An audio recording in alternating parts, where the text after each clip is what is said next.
We are now live and we may begin the meeting. Thank you. Great, thank you. I'd like to welcome everybody to the Planning Commission regularly scheduled meeting of Thursday, September 17th.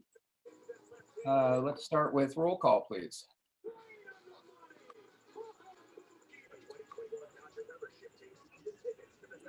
Chair Dennison. Here. Vice Chair Catalano. Here. Commissioners Dallas. Here. Hutt. Here. Pevsner. And Spears. Present. Thank you. I will accept a motion to approve the agenda. So moved. I'll second. All those in favor? Aye. Aye. Opposed? Motion carries unanimously. First item on the agenda is approval of the minutes of the September 3rd, 2020 Planning Commission meeting. Are there any proposed edits? I have a proposed edit on line 92. The word thereafter implies that's all we talked about, the threshold for the rest of the meeting, but the next paragraph says we talked about findings. So thereafter seems inappropriate. Thank Just you. remove it. Remove it, yes. Any other edits to the minutes? We have a motion to approve with the edits. So moved. So moved. Do we have a second? I'll second Thank it. you. Motion by Commissioner Catalano, or Vice Chair Catalano, and Commissioner Dallas seconded. All those in favor? Aye. Aye. Opposed? Abstentions? Motion carries unanimously. Next up is the council liaison report. Mayor Capocha. I don't really have anything to report other than sorry I missed last week's meeting. I was on vacation, far, far off the grid. Making us jealous with that. Thank you. Next up is community input. At this time, any person may address the Planning Commission concerning an item that is not on the agenda. The commission welcomes your participation. When addressing the commission, please begin by providing your name and address for the record. Please keep comments to no more than 5 minutes. Copies of the agenda are available online. State legislation limits the commission's ability to take action on specific requests and limits the placement of items on the agenda for action 72 hours prior to meetings, except for specific findings. No action or discussion may be undertaken by the Planning Commission on any item if not posted on the agenda, except that commissioners or staff may briefly respond to statements made or questions posed by the public, or a commissioner or staff liaison may ask a question for clarification or make a brief report on his or her own activities. A commissioner or the commission itself may provide a reference to staff to report back to the commission at a subsequent meeting concerning any matter, or may direct staff to place a matter of business on a future agenda.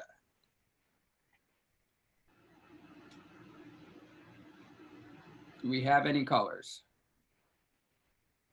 You do not have any callers for public comment at this time. All right, please do let us know if somebody does call in a minute or two.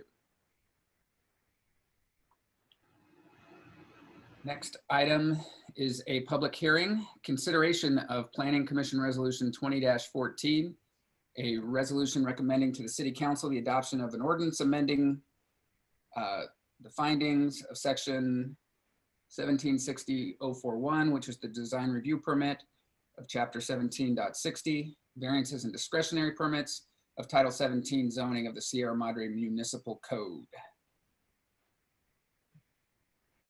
So we do have a brief staff presentation, just an oral presentation. So basically the commission is continuing their public hearing from September 3rd, 2020. And the proposed amendments are structured to make the design review findings more objective, code-based, and in line with state housing laws. On August 20, 2020, the Planning Commission formed a subcommittee consisting of Vice Chair Joe Catalano, Commissioners John Hudd and Peggy Dallas. They've returned with a recommendation regarding the design review findings and thresholds to the full commission this evening for your consideration.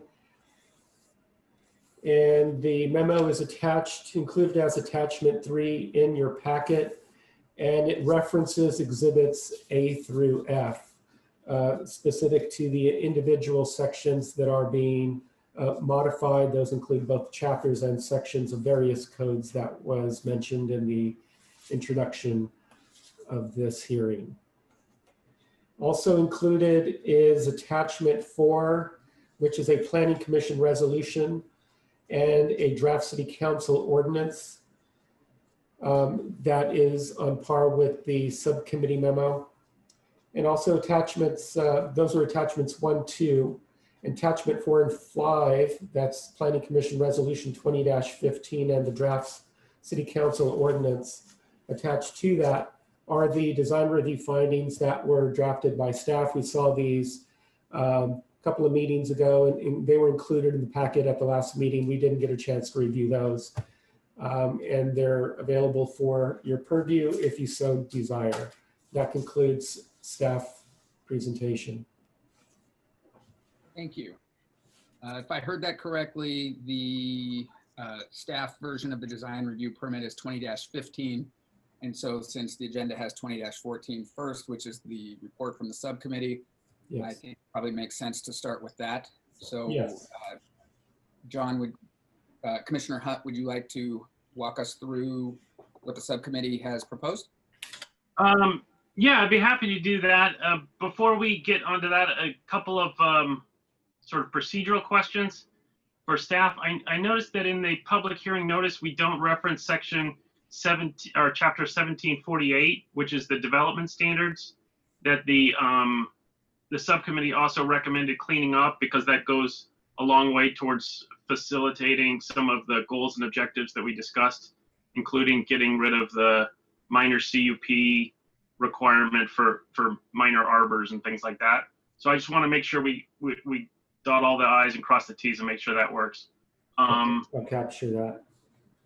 The second thing, but while I've got it up, I just want to acknowledge David Gordon's community input on the email. He sent a link to Santa Barbara's design guidelines, and I pulled those up. And just to give a comparison, the design guidelines that he referenced are in Santa Barbara are 17 pages long, but they referenced 11 other sets of design guidelines, which if you pull those up are, I pulled up just a couple of them because we just got it. And one is 84 pages long and the other is 98 pages long. So just to respond to that particular comment and the difference between Santa Barbara and Sierra Madre. John. So, John, yeah. There's some marked differences between Santa Barbara and Sierra Madre culturally, although in all fairness, we should somehow have a look. Do you think that Mr. Gordon's material should just be passed along to our subcommittee for review? Well, I think the subcommittee can certainly look at it, and we can discuss at a full commission how we want to think about that. But I think the concept that our deadline for finalizing our recommendation to the city council, if my understanding is correct, is our next meeting. Is that right, Vincent? That's correct. Yes. Uh-huh. So clearly, we are not going to draft an 84-page design guideline thing in the span of one meeting. But I think if it's something that we feel like should be explored, maybe we can make a recommendation that be explored more fully. I just wanted to point out that our entire R1 code, I think, is like 20 pages long. So their design guidelines themselves are 4 or 5 times as long. So that it's sort of a different beast. I don't know how much you can really take from it and apply to Sierra Madre. I'm not really thinking that much because, you know, Santa Barbara is very prescribed stylistically, and Sierra Madre is anything but. So, but that brings up the point that, you know, we need some, we in the past have looked at other people's work and decided what works and what does not work. And we've waited to play our cards until other people's standards have been tested. And you look at Santa Barbara, and you are correct, it's highly prescribed. They have a very narrow window of what is acceptable. And while Sierra Madre is much more inviting in terms of, you know, what we're looking at, and we haven't even gone down this road. So the fact that we want to be the first small town in California to lay this out, I'm not comfortable with the fact that we've done all the work and put in all the time and anticipated all the problems. So I think John's point is that, hey, yeah, you can produce a standard, but it's going to be a lot of work and it's going to have to be in depth. And they're only dealing with, you know, a very narrow window in terms of what's acceptable. We're looking at a very generous outlook in terms of, you know, what we allow in town, and how can we prescribe all the different elements for all those different styles and have it be objective. You cannot. You cannot. And you cannot. so Objectivity is baloney in this case. And I believe that part of that is a fool's errand. I don't think we can do that. So I think while we can't adopt what Santa Barbara is doing, we can be aware that in a good faith effort takes a great deal of effort and a lot of time and energy. And, you know, Sierra Madre doesn't have the horsepower to create that level of specificity, and we should not hold ourselves to the same standards. We should look at. There were a magic bullet in there, but I doubt it. People would never put up with trying to make Sierra Madre look like Santa Barbara. All you need is a red tile roof. And a lot of other things too, you know, one color of stucco. We should stop right there. There we go. Moving on. So the subcommittee prepared a memo to try to explain what our thought process was and where we're coming from, and then just going through detailed on each section that we propose a revision to, and also to give background on some of the staff findings that we considered and how those could be incorporated. I guess we can go through line by line if you want, but do we want to talk sort of generally about the structure of the way we saw it, which I hope reflects the full commission's concept, that basically what we did is we tried to incorporate some additional objective standards into the R1 code, and then change the thresholds such that only bigger, larger projects would come before the Planning Commission, and smaller projects like room additions or smaller houses would fall under these objective standards, or potentially fall under the more subjective standards, but just be subject to staff level review. And so that's sort of the general concept.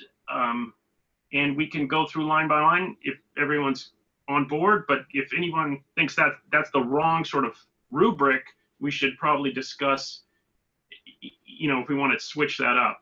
Well, I'd like to talk about the fact that we were directly told to address the findings, and yet we're not, specifically because if we change the findings at this point in time, we won't be able to return to what we've got, which has worked pretty well so far, to create a town that's eclectic and interesting, and you can get things done. And working with the thresholds in lieu of working with the findings right now, since that puts us in a precarious position and never being able to go back, allows us to make it a little easier to do the smaller work. And there's lots of ways we discussed as a subcommittee that that can be done. And we have some great little anecdotes to go with it. But it allows us to not be the test case for the state on putting up streamlined findings, which seems pretty foolhardy. And I know the council seems to really want, you know, the feather in their cap of saying, we fixed it and we streamlined the system, the findings are clean. But it's a pretty dangerous game to be playing at this point in time. I agree. We need to work around that. We can play with thresholds without, you know, losing our line as the staff and director and commission on holding the line to somewhat decent design here in Sierra Madre. And my frustration is that if the council goes ahead and ramrods the really slimmed down findings at their next meeting or whenever they do that, if the projects start coming in really bad, the commission's going to be held accountable. And so the only responsible thing, from my point of view, is to leave the findings alone at this point and work with the thresholds as a commissioner. I would like to add to that we have also put a requirement in there for design review findings for major projects that they need to. It's a very significant little one-liner in there having to do with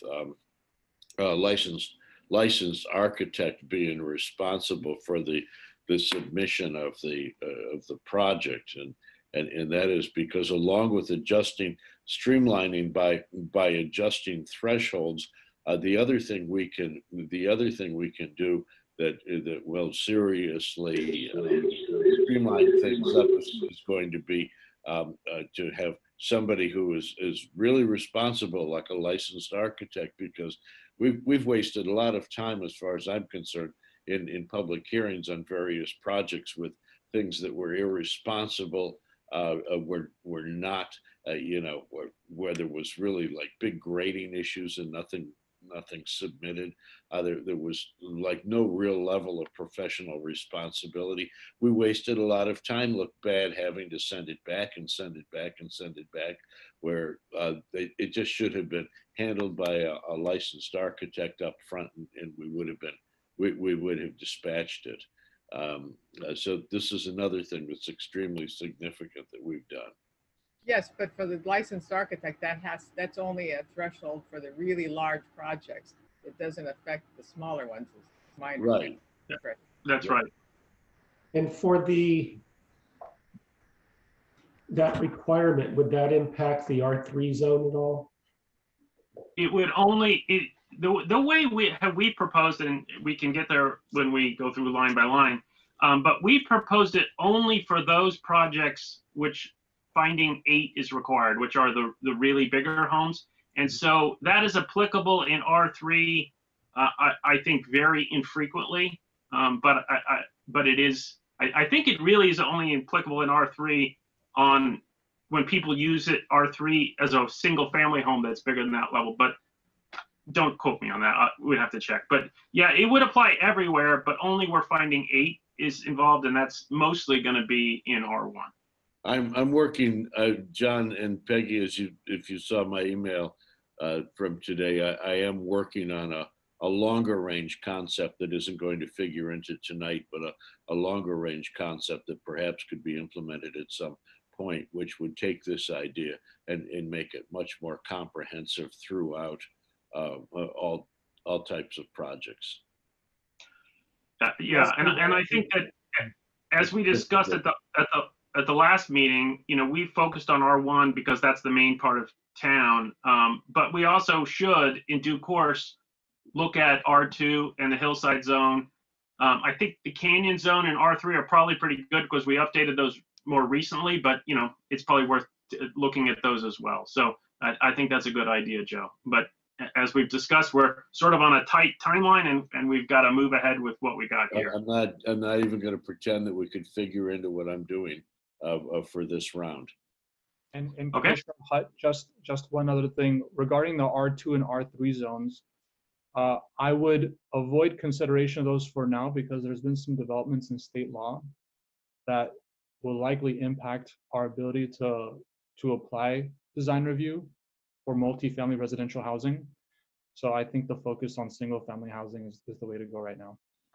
Yeah, okay. That further reinforces the concept and the strategy we have. So with that, let's dive in. We're going to have Soviet style housing blocks. Okay. With that, I'm going to dive into the proposed revisions for Chapter 1720, which is the R1. The first revisions we propose are on Section 1720.027, which in your staff packet is starting on page 28 and going to 29. And this is the section that had the majority of the thresholds in the existing code. And they're triggered currently for two reasons. One is if the house gets over a certain size.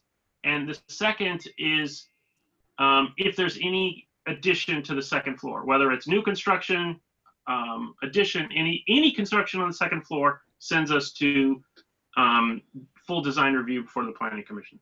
And so what we've done is we've taken subsection B, which was the part for the second floor, and we moved that to a separate provision dealing with second floors where we can provide some more leeway for smaller improvements on second floors.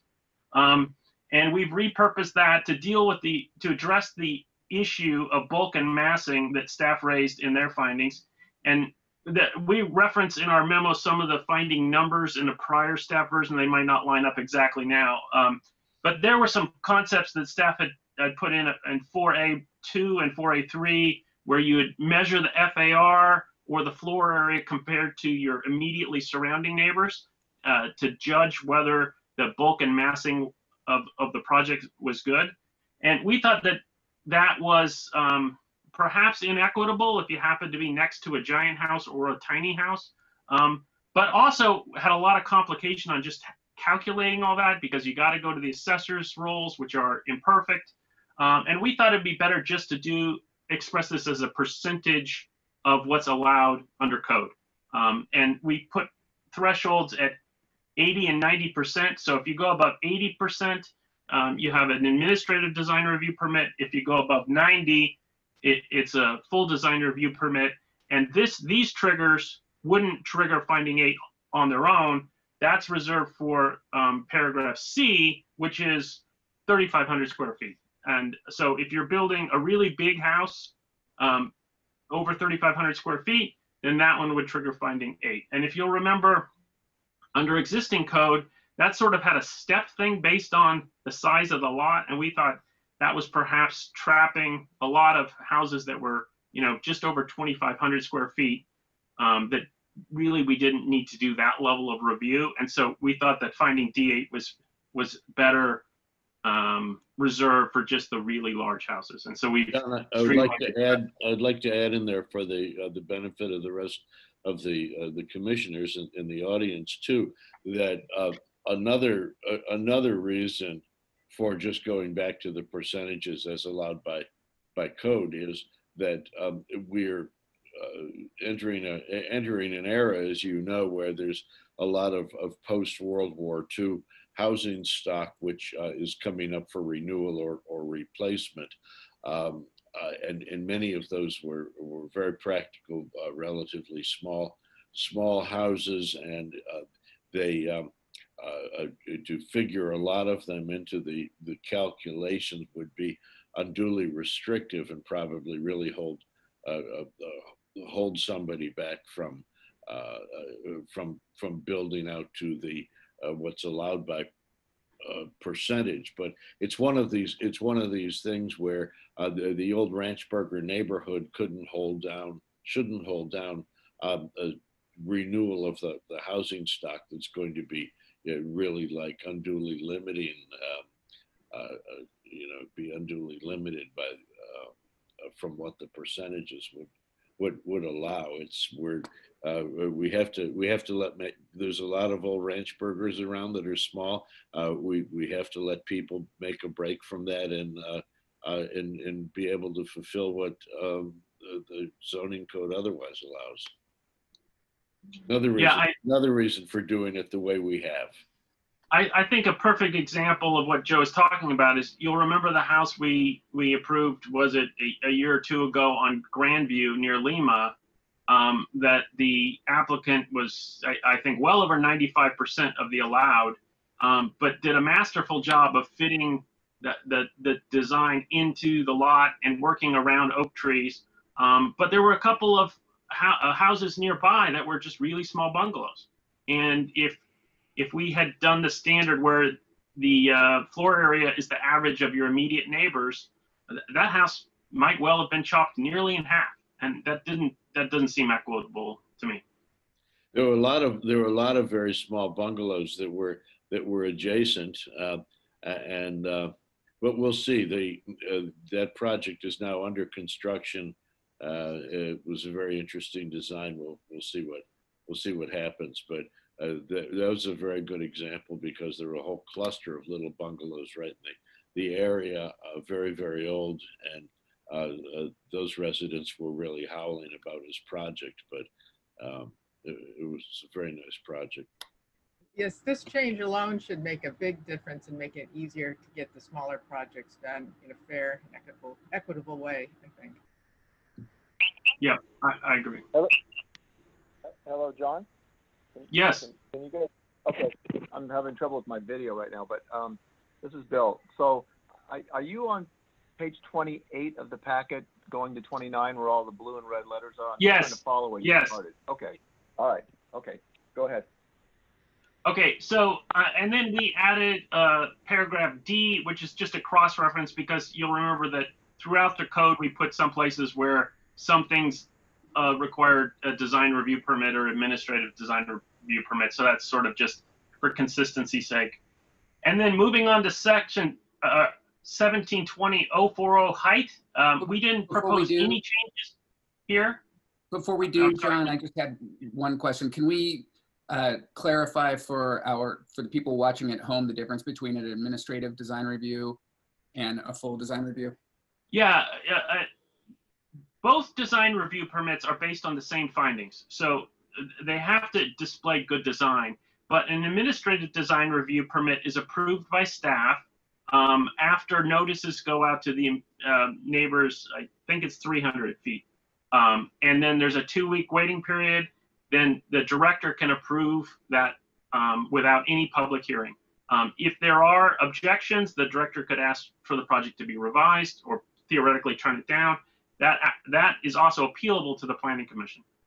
A full design review permit, notice goes out to the neighbors, and I think that's 500 feet, so it's a farther part away. It goes to the full Planning Commission for review. That process takes longer, sometimes 2 or 3 months, because you have to get in the queue to get before you can come to this. Also, the fees are very different. I think the fee is around 1,000-ish for the administrative design review permit, and around 4,000 for design review permit. But those might have been updated recently, and maybe they're more. I'm not sure. But the idea is that the fee for one is quite a bit higher than the fee for other, and it's a longer, more involved process. So thanks for that. I think it's a good point to clarify that. And I think that sometimes we speak sort of in code because we're so used to it, and we start doing acronyms, and it's good to back up and really try to explain it so everyone can understand.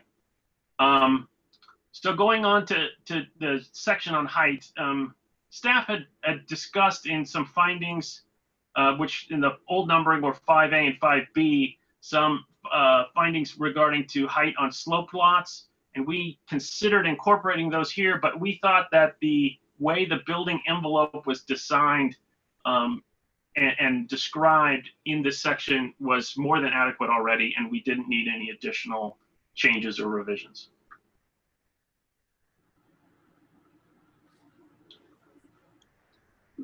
Commissioner, I have a quick question for you. Yeah. So in the last passage under section B in design review permit, it says that a architect is required for projects that are over 3,500 square feet. That includes additions or only new construction? No, that would be for any project triggering finding 8. So yes, if there were additions. Okay. So are we going to have design review for new construction and with an architect required? Regardless What we proposed, and this is certainly open for debate. We proposed that an architect is required only for projects that trigger finding 8. So whether those are new construction or additions, either way, that would be required.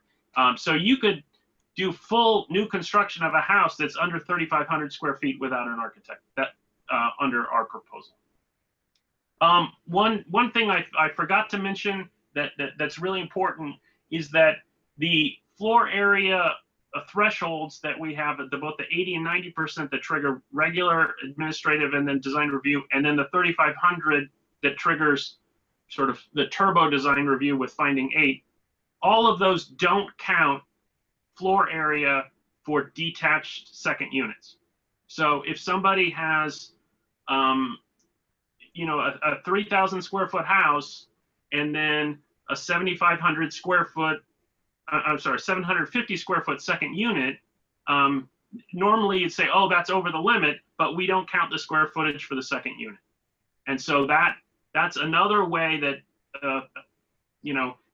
we tried to accommodate more affordable housing being streamlined, and also people putting in second units, which is under state law, we can't do design review just for those units. I've got a question, sort of following up on Vincent's question. So let's say I have a house that has 3,400 square feet and I want to make an addition of 150 square feet, a little laundry room. That puts me over the 3,500 square feet total. Does that mean I have to do a complete design review? That it certainly does, the way we've got it drafted. And if we think that's not right, let's talk about that and think if we need to have any exceptions. Yes, I think we do. We have to figure that one out somehow. Oh, you could do your own laundry room. Come on now. Well, people will without permits if that's the case. So what is your alternate proposal, Commissioner Dallas? I'm just still getting over it. Let me think. Yeah, I know that we've seen, like we saw the, I think we refer to it affectionately as the wisteria house, that they had one tiny little side that was going to bump out, and it was going to have to be subject to a great big, it had plenty of other problems. It was a good token example of the north side of the house that they wanted to bring the wall flat. It made perfect sense. It was a good idea, but it would have exceeded that threshold. So I think that is a real life example that can occur. But that 3,500 square foot is, that's a touchy thing. That's a big house. Yeah, so Vincent, do you have any ideas?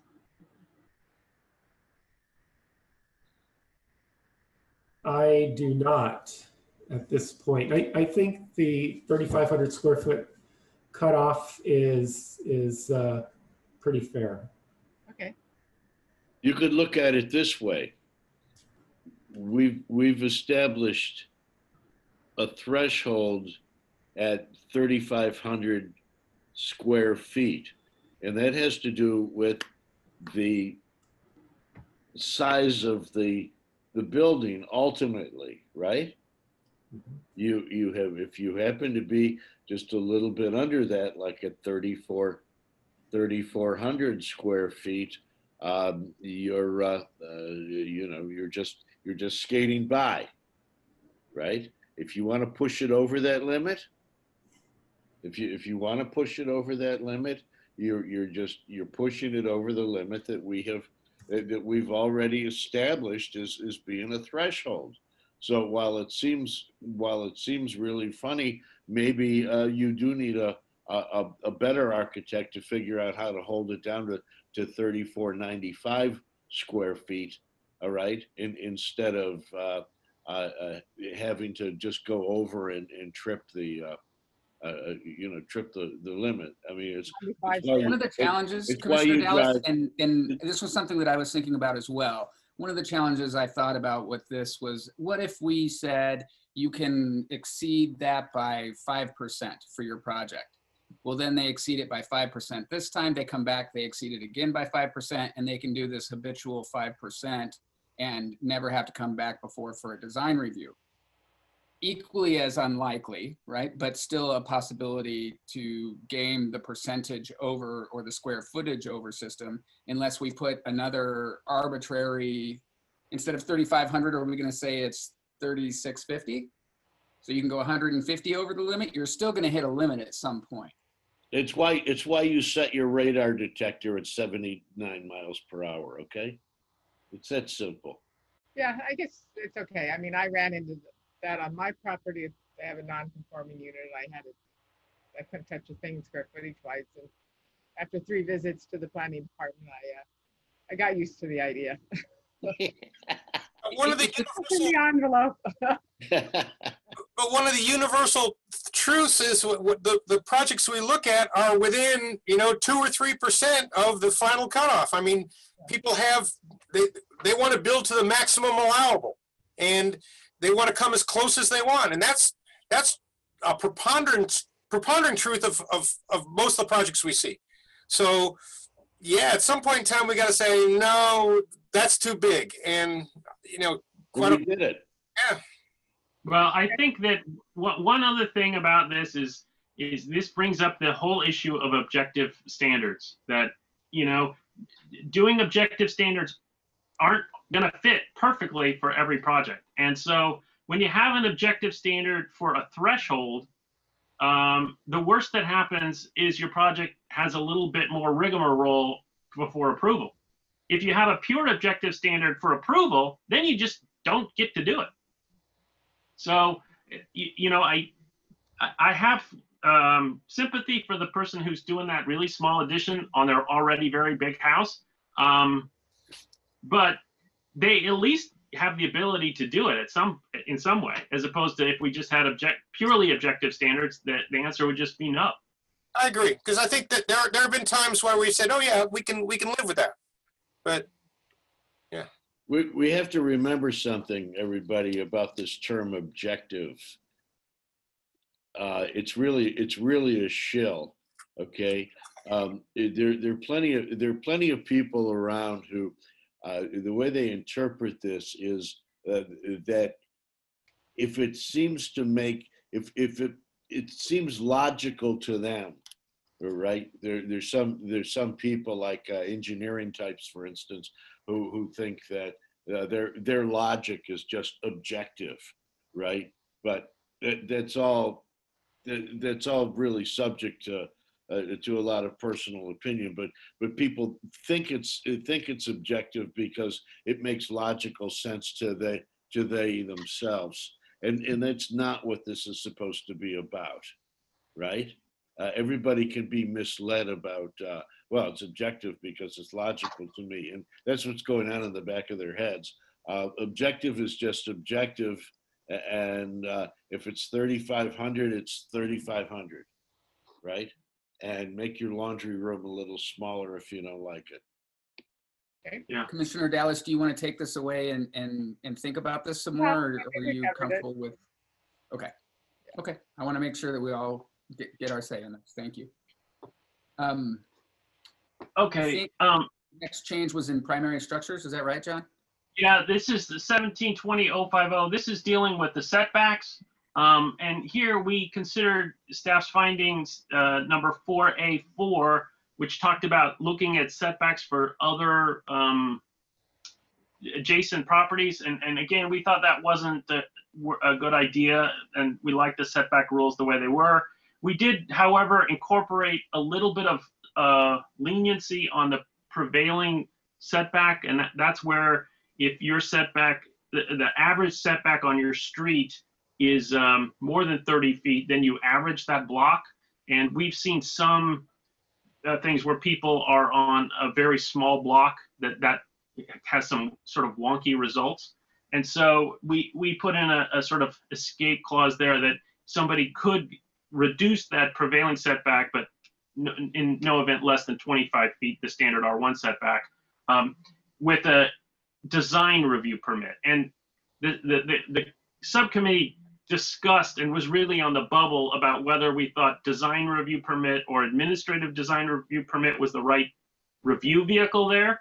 And so as we wanted to raise that issue to the full commission and see if people think that what the right level of review there is. So let me say the use case here back to you, Commissioner Hutt, and see if I understand this. Somebody comes before us, somebody comes before planning and says, I live on this street that has 3 houses on it. They are all 40 feet back. I'd average it to 30, but this says 25. Can I have it? And the question is, do we want staff to make that decision or it to come to a full design review? Right. And to further describe that case, it often happens where there's, say, 2 or 3 houses, but then there's one on a corner where the setback is measured from the other street, but on that block, it looks like the setback's like 15 feet. And so you've got this 15 feet that you don't count in your average. And so you get this thing where they're supposed to have a setback of 35 feet, but a property next to them or right down the road has got 15 feet. And so they would want to be able to reduce that to 25, or somewhere between what's required and down to 25. And then the question is, if we're going to allow that concept at all, would that be a planning commission level review or staff level review? Which one gets the public comment? Both. For the neighbors to weigh in? Both. Both. The neighbors can weigh into both, but I mean, to be fair, noticed in both cases. Vincent, how many comments do you get on administrative design review permits, though? Very few. Once in a while, if it's a neighbor, they want to come in and look at the plans. We get that on occasion, but not too often. So they do have the opportunity. And one of the things that we did do a few years ago is we required that the signage has to be put up for both. So, I think those little yellow cards you get in the mail are really easy to get lost with the junk mail. But the sign is pretty clear, especially for the neighbors who live right nearby. So they both have an opportunity to comment. Okay, because to me, if the setback is a large setback and suddenly it's going to get cut to 25 feet, I think the neighbors on each side are going to have an opinion about that, and it's going to change their, how their homes are seen and how their property value is. So as long as they get to weigh in and they can express their opinion, whether it's to Vincent or it's to us, I think that's my concern, because that to me seems like a rather dramatic change in the neighborhood. And if I understand this correctly, if we were to make this an administrative review, then anybody who wanted it to be closer, it would become a request for a variance, which would come before the full commission. Is that correct? Closer than 25? Yes. It can't get closer than 25. Yeah, closer than 25 would need to be a variance, which is a very tough nut. But we have granted some variances on setbacks but that's usually where people have really strangely shaped lots and there's a giant protected tree so that they can't build, in the sort of normal part of the lot. But if you are on a block with a prevailing setback of more than 30 feet, my guess is that's not applicable. Yeah, speaking of objectivity, findings for variances would include exactly what John was just talking about. Usually they are based on something that's abnormal, where the zoning is actually written for the more commonly designed lot, commonly laid out lot. There's something peculiar about the shape of your property. There's a big protected oak right where you don't want to have it. that's something that we can address objectively, as opposed to somebody saying, because I'd like to have blah, blah, blah, all right? Or I want to have it this way. So, I mean, that's as close as we ever come to something objective here. Right. Yeah. So, getting back to the original comment, if we don't add this provision and somebody has a prevailing setback that puts them at 35 feet or whatever, and they want to go to 25, their only remedy is a variance, and I think that would be a pretty hard case to make in most events. Yeah, I like it. I tend to lean towards it being an administrative review rather than a full design review. I agree with that. Yeah. As long as the neighbors weigh in. It's a great For me, point. it simplifies it. For me, it simplifies it. I think the staff is plenty capable of making a mathematical calculation, and to let the neighbors comment on something that's more of a math problem, to me, is just making it more complicated and less objective. All right, and if staff turns them down, then they'll come and see us. Yeah, I mean, they can always appeal. That's right. Well, it's my understanding to move it from the prevailing 35 feet, let's say, to 25 feet, as this comment says. We're trying to decide whether that's design review or staff level. And both of those get comments from the neighbors. And Yes. so I'm leaning towards the simpler staff level, but the neighbors will still get cards and there'll be a sign. Yeah, I'm fine with that. I'm sort of on the bubble because I think that setbacks really are a big deal. But I also feel like I think that I agree with others who think the staff could do that. And if the neighbors really think it's a travesty, they could appeal. So I'm fine with the administrative design review on that one. All right, sounds like we have a consensus on that. So we move on. Okay, moving on to section 1720.053. This is the section currently that has the angle plane, and we added standards here to deal with a second story. So the idea here was to, if you'll remember, under existing code, any second story gets a full design review permit. So the idea was to say, okay, we're going to allow some second story to be built of right, some to be built with administrative design review, and some, that's going to require a full design review permit. And then we're also going to provide some standards that all of them need to meet to make sure that even if it's a smaller second story addition, it's not problematic to the neighbors. So, the concept we came up with, and again, these are thresholds that we discussed, but they're not in any way set in stone, is that up to 50% of the second story compared to the first story could be built of right, and then up to 75% could be built with an administrative design review permit, or an addition. So that's for new construction. Additionally, for addition, if you do a 500 square foot or less, then that could be approved with an administrative design review permit as well, even if it causes the total square footage of the second floor to be more than 75% of the first. And then anything else would require a full design review. So if you want to have sort of, the box that has the same second story as the first story, then that would require a full design review permit. What would staff use as the criteria for an administrative approval? It's the same exact findings. The staff administrative design review permit is based on the same findings that the design review permit is based on. Well, So then, in this example, if I'm going to say it back to you to make sure I understand it, Commissioner Hutt. So if I had say a 2,200 square foot house, I could build an 1,100 square foot second story by right. No, the percentage is a percent of the first floor.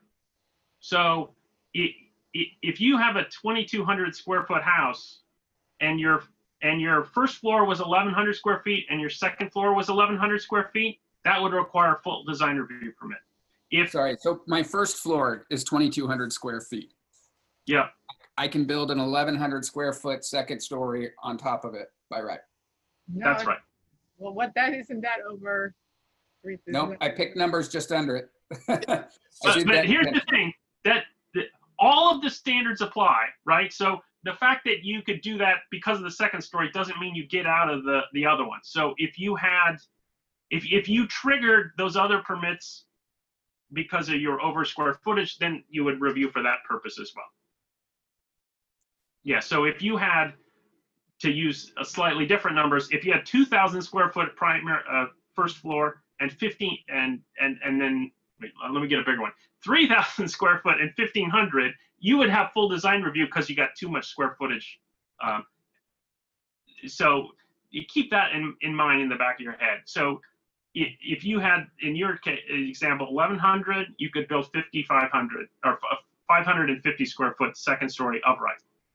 And then if you wanted to do, say, 700, it would be administrative design review permit. So I got a question for you, something I hadn't thought about before. I've got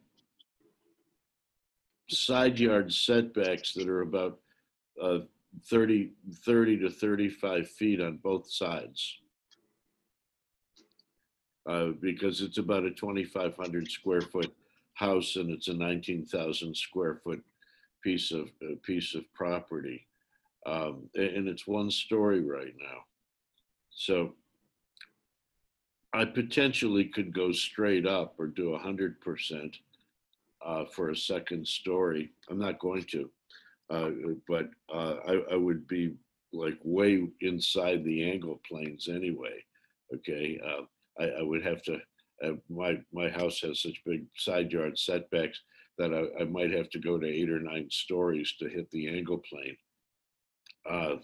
So in that case, do I have to come and see you guys at all, or can I just do the if I'm so much obviously in the clear and I demonstrate to staff through I could do a diagram like this, except that you call it minimum side yard, but if suddenly that side yard is 35 feet, the angle plane's going to be way out there. If I go and show that to staff, is there any issue at all? Can't I just go? I mean, the point is, do you want to just not see the box, or is it a matter of keeping the air and the space clear so that the neighbors don't feel crowded?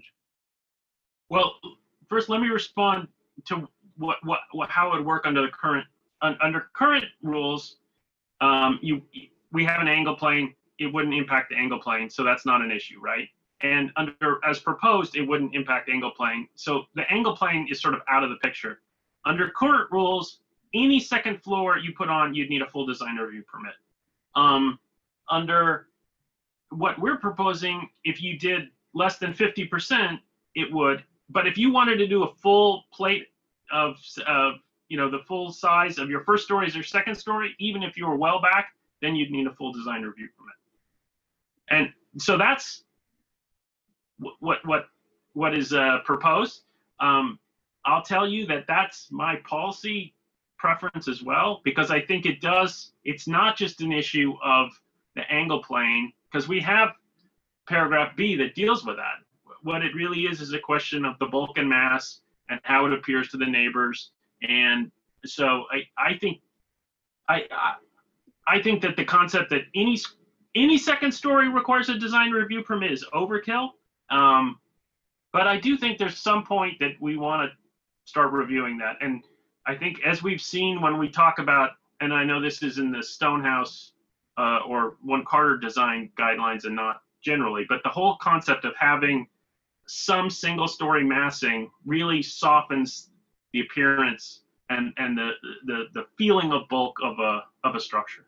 I just want to say that I'm totally on board with what you're what you're saying, because my house would look like hell if it were just straight up two stories. I just wanted to shake out exactly what our intention is here for everybody's understanding. Okay, it looks like I think- for the 500 square foot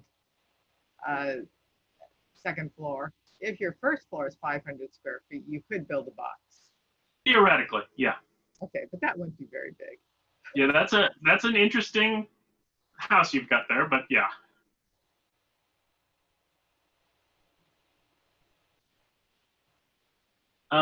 So I guess the way it's worded, I just had one question, because in little I, it says, or a second story addition of up to 500 square feet may be added to an existing primary structure. Does primary imply single story?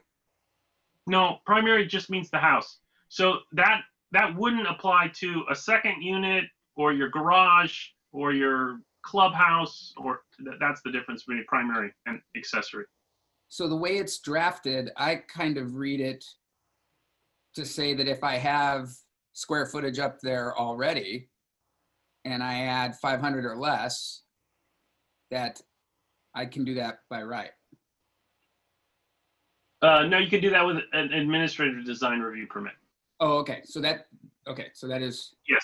So if you had, if you had 1,000 square feet on the bottom and you had 500 up there now, and you wanted to add 500 and make it a box, we're saying that would be an administrative design review permit, even though you went over 75, because you're only adding less than 500 square feet. And that again was another way to try to accommodate, the sort of little guy who's just doing the master bedroom suite, which is sort of the thing you put up there, and a bathroom and a big walk-in closet. Keep that under 500 feet and you're good to go.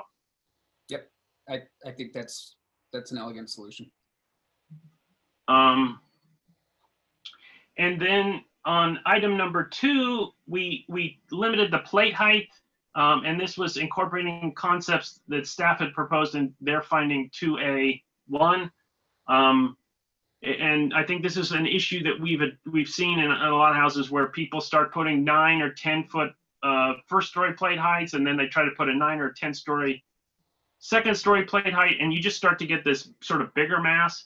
And so we put 20 feet in above finished grade, and that's enough to put a 9 foot and some space for a foundation, some space in between first and second, and then to have an 8 foot ceiling height on the second story.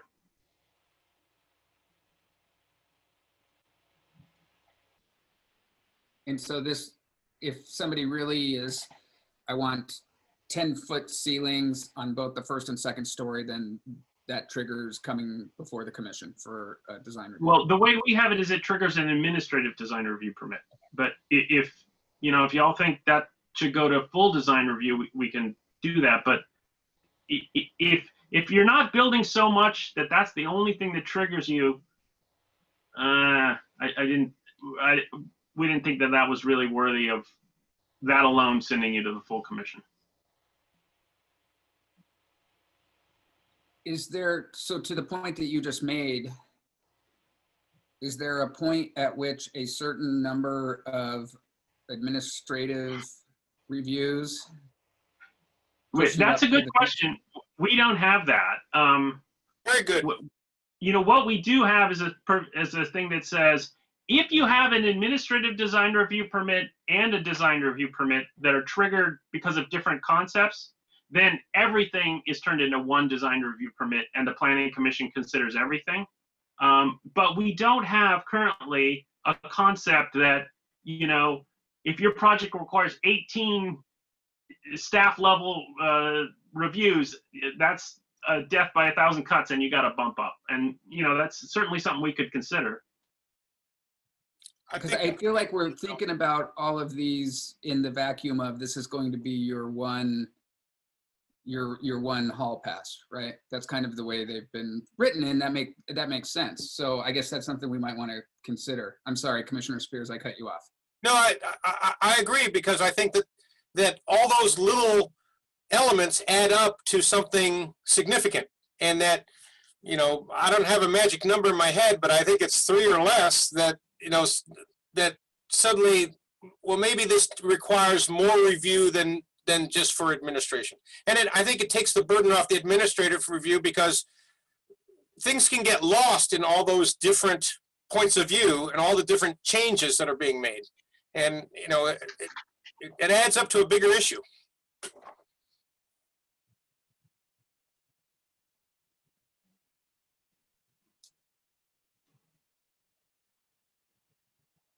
I think that's an interesting point. Yeah, I mean, there's a section in the design review or the discretionary permits, chapter 1760, where we discuss the interplay between staff level discretionary and planning commission level discretionary, that we could add that concept in. If we want to do that, the question really then is, what's the cutoff? How many of these little things do you want to allow before you say, hey, we want a bigger one?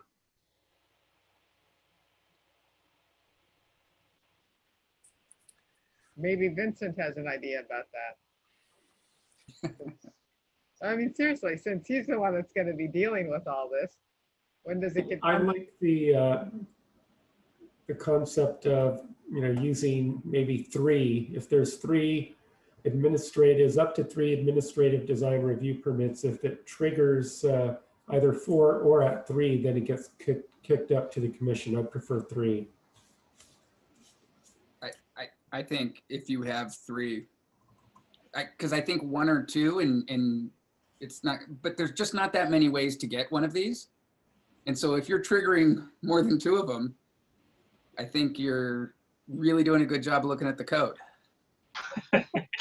I assume we'd want to trigger minor conditional use permits as well. So any sort of staff level. So if you have a minor conditional use permit, an administrative design review permit, you know, if you total those up.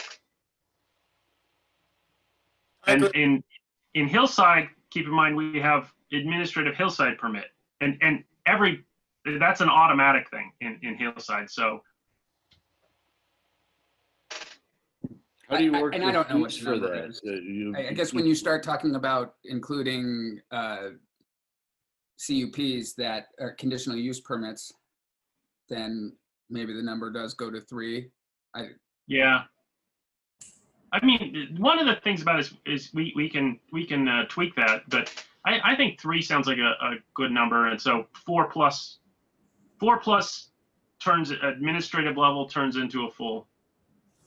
Yeah. Well, would staff be charging on a per item basis? And if you hit 4 of those little things, does it come out cheaper to just do one review before us that's comprehensive? That's I don't think we charge that way. Charge for 1. I don't know. How do you charge? Just 1. So if you have 3 administrative design review permits on 3 different issues, we're only charging for 1. Okay. It's a special. Yeah. Yeah. Bulk deal, right? Okay. I think that's a really good idea. I think that's a really good catch. Well, sadly, people that look at that try to figure it this way. So yeah. Okay. Item number 3 is that second-story windows or balconies shall not be placed directly opposite windows in or balconies on structures on adjacent properties, and this incorporates staff finding 2A3. And this was the whole idea. You know, when you're putting that second-story window in, we want to protect the privacy of the neighbor. And we purposely drafted this so it only applies to adjacent properties. So if you have, say, a second unit or a guest house or a pool house, and you want to line up your windows on your own property, you know, that seems sort of like a dumb idea to me, but we didn't want to prejudice people on their own property. I've got a question. in regards to that one. I just noticed my neighbor's property today. They have a big open backyard, and I know it's just been sold and going to be developed. But the right to the other side of their property, somebody built an addition with a massive picture window looking into the neighbor that's between us, their beautiful green backyard. And that just seems like a view grab. They like the view too. Yeah, it limits what the person that bought this property in between now can do relative to that massive window. It's just an interesting thought I had when I saw that relative to this code we were doing. I was thinking, huh, you know, how does that play out? Yeah, there is a little bit of a first mover advantage. And so if we want to, you know, and also if somebody had like wraparound balconies, that could potentially be a problem. Maybe one of the things we do there is put an escape provision that you could do with an administrative design review. I mean, if your neighbor has a balcony on their full second floor, then that means you can't have a window or balcony on that face at all, right? So maybe we need some relief there. Yes, that was my concern. I think you may have come up with a good solution there to make it an administrative review.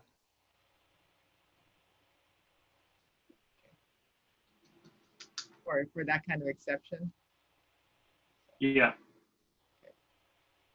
And then item 4, it just addresses the concept of a double story volumes. And in section 1720.015, we say that anything that has a ceiling height of over 16 feet counts as double floor area. And so we just clarified that that volume counts as a second story under our second story rules. Does that mean if you have huge cathedral ceilings that are 16 feet high, that room that's under the 16-foot high ceiling would be double counted? Is that what you're saying? Well, under current code, it's double counted under square footage. So when you're looking at how much you can build and whether you trigger those other things, it is double counted. We're saying that the second half of it would be considered a second story for purposes of this section. Because remember, we really don't care so much about your actual floor area. It's what we care about is that it represents the overall building mass, the building bulk, and whether there's a floor in there or there's a big hole, it's the same volume, the same mass on the outside. And that's, I think, why that makes some sense. And on a more cynical level, before we had that section that counted double volumes as double floor area, we had people build these sort of things that look like silos in their house that you knew they were going to come back in and crib in a floor. And that way they could get around the floor area. So that's the whole reason that 1720.015 was put in.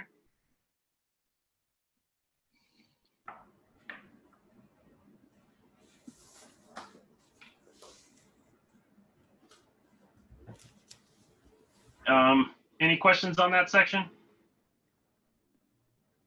And then paragraph B is the angle plane, which we didn't change. And just for cleanup, for some reason it shows the diagrams because the way the diagrams worked was sort of weird as changes, but we didn't change any of the diagrams, just to be clear. The next section that we proposed changes is 1720.055, which is the off-street parking requirements. And this was to bring this section into consistency with the new parking revisions that we proposed. And you'll remember that in those sections, we took out the concepts of how the parking was going to look and whether it was going to be covered. And we just dealt with, in the parking code, the number of parking spaces.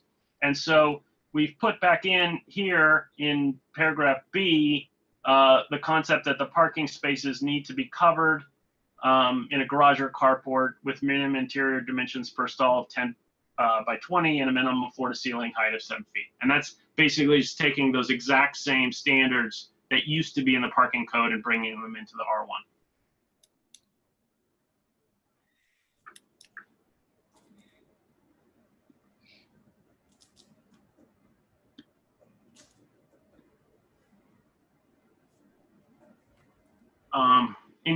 Any questions on that?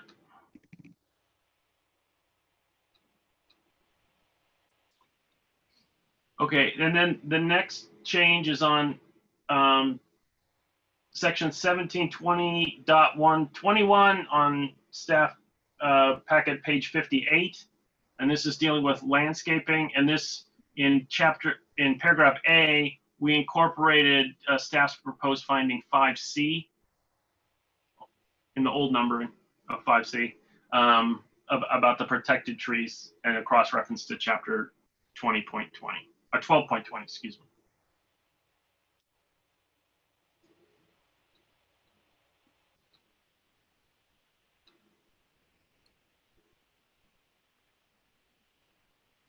So those are all the proposed changes in R1.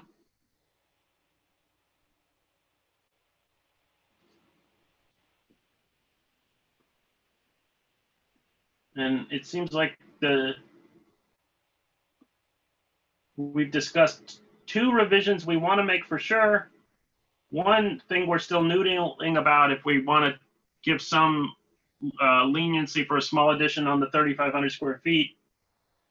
And then also a note about the combining of multiple administrative permits, which we will address in a different provision. Is that everyone's consensus? Yes. Yes. And next we turn to chapter 1748, which is development standards. These are development standards that theoretically apply to all zones. And these, the reason we turned here was because one of the issues that was raised was the requirement under current code for a minor conditional use permit for an arbor or other small decorative item that's basically taller than the fence requirement in the front yard setback. And many people thought that that was a big overregulation. And as someone who has applied for a minimum, a minor conditional use permit for such a thing, I agree. So that's what brought us to look at this section. I actually thought that was in R1 originally, but it's cross-referenced from R1 into here. And then we realized that this section is quite a bit of mess and has some inconsistency and some other items that would trip people up. And so we tried to clean those up. This is starting on page 93 of the packet? Yes, starting on page 93, Exhibit C. The first proposed revision is in section 1748.010, which is the height of buildings on through lots. It seemed to us that this provision was drafted long before we had considered building envelopes and the like, and angle planes, and was somewhat inconsistent. So we just added a clarifying part that those would control to the extent there's an inconsistency.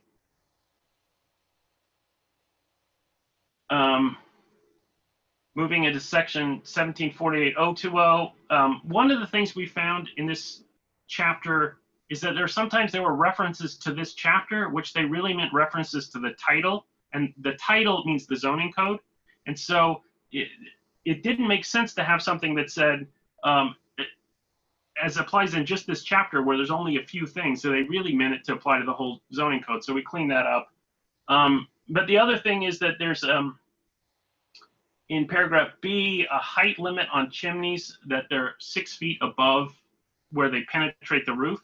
And we allowed some leeway on that for, with an administrative design review permit.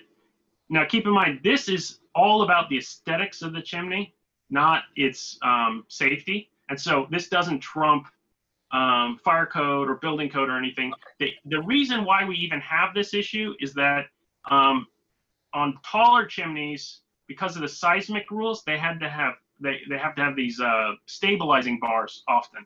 and people thought those were ugly. So that's why we had the 6-foot height in the first place. But you know, there's some architectural styles that have much higher than that, and so we thought it would make sense to just provide an ability to put those in with an administrative design review permit.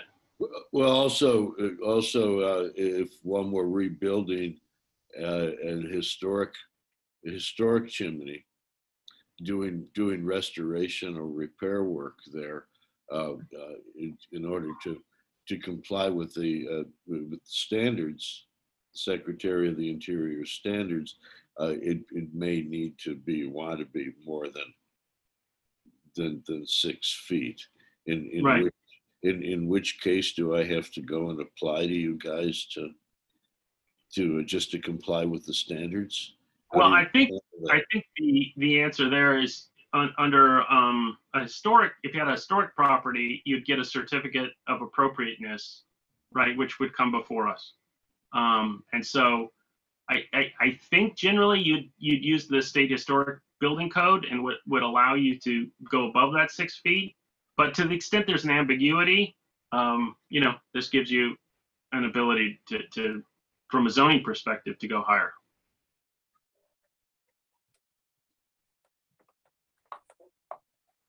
The modification that's next proposed on 1748-040 is dealing with side yards for developments that are on multiple lots. And this is not going to be an issue so much in R1, but it would be in R3 and commercial code and whatnot, that you don't have internal setbacks. And currently the way it's written is you have to actually have a building straddling that. But there's a lot of times where you could have a common development that doesn't have a building straddling the lot line, and it doesn't make sense to have internal setbacks. And so we provided, again, some relief there that's saying you could, if you didn't have a building straddling it, but you have a common development, you can get that approved with an administrative design review permit.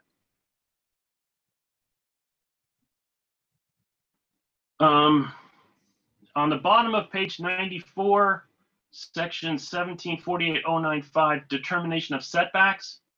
So if you have a funky lot where it's not clear what the front and what the side is, right now, the way the code is, you got to go to the planning commission to figure that out.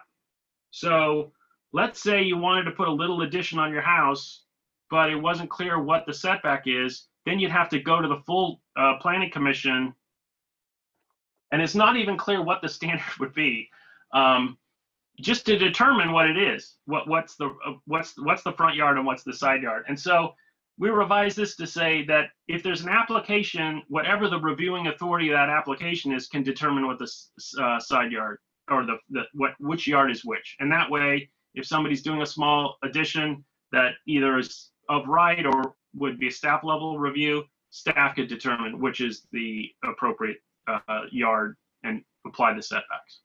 We had to do that once. Yeah, we did. Yeah. I remember that project.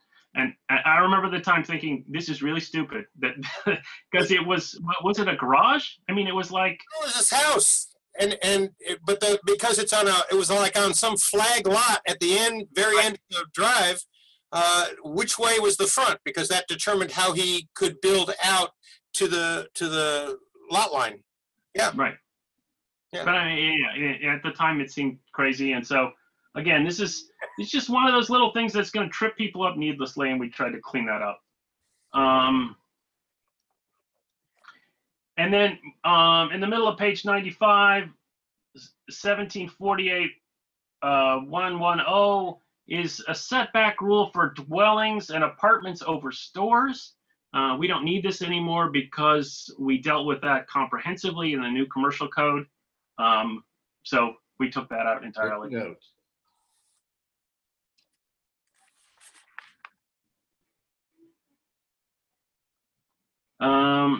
On the next page, 96, 1748 120J.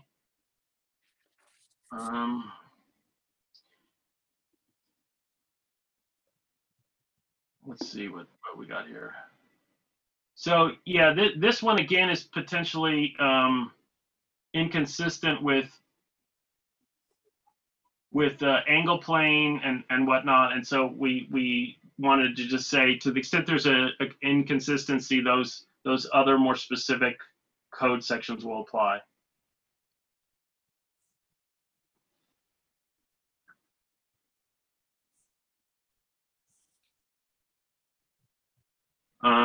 Moving on to walls and fences. This is the one where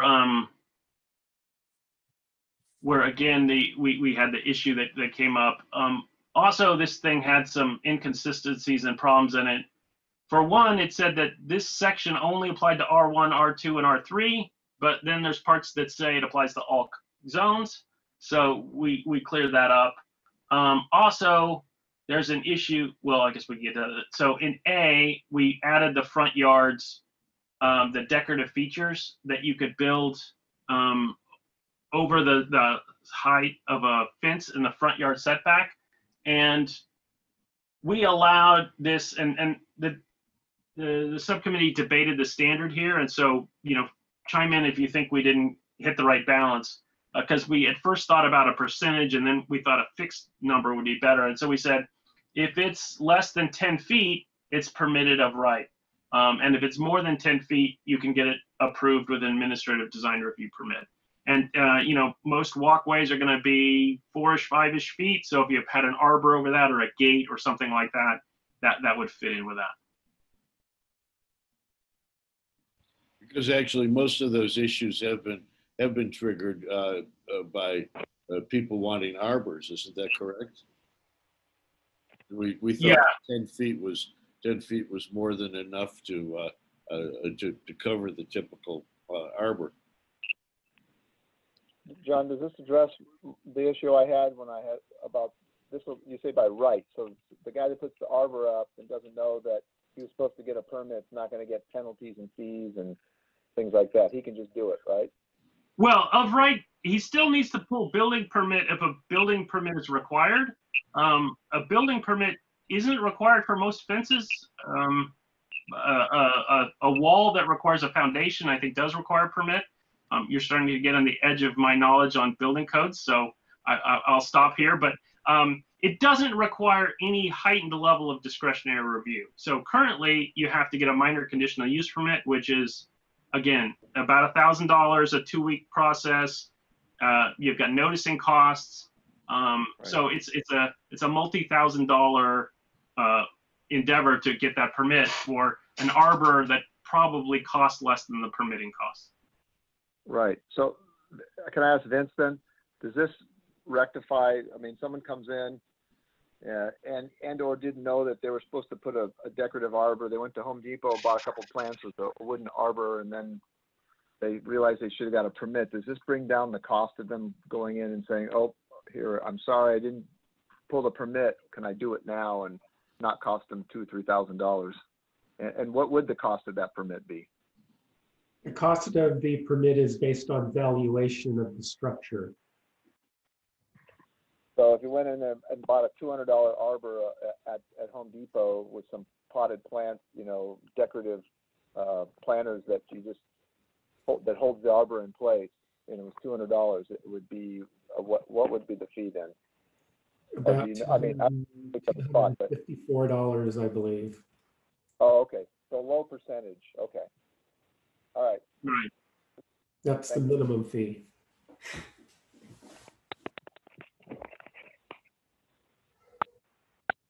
Yeah, I think when I processed a minor conditional use permit for the light at the end of my driveway, it was $750 plus the noticing costs. So it was in the neighborhood of $1,500 to $2,000. And the electrical permit to install the light was like $50. So it's on a percentage basis, it's a huge change. It's a good looking light. Joe picked it. I give all credit to my architect.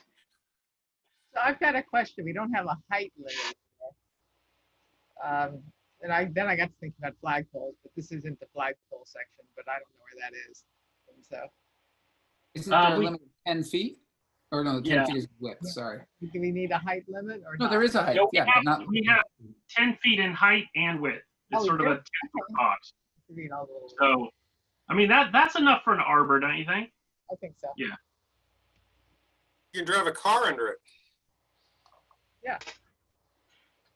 Well, yeah, maybe that's, well, not a fire truck though. No. Okay, but then, if you wanted to have it big enough to to drive a fire truck under, you could go get an administrative design review permit for that.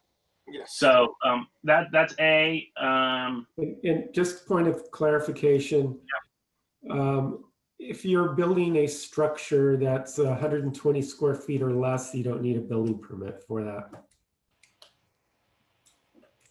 So a storage shed, right? Right. Because as soon as you put electrical to it, you need a permit, or plumbing or anything like that. Right. Sure, but the footprint of an arbor is going to be less than 120 square feet, no doubt. And in which case you may need your planning approval, but you don't need a building permit. You don't need a plan check. Right. In D, we changed to an administrative design review permit from conditional use. This seems to be more about design than usage. And then in F, dealing with barbed wire. So current code is inconsistent. In one part, it says you can't do barbed wire anywhere, and some part says you can't do, or you could do it with a conditional use permit, or is it a minor condition? No, with a minor conditional use permit.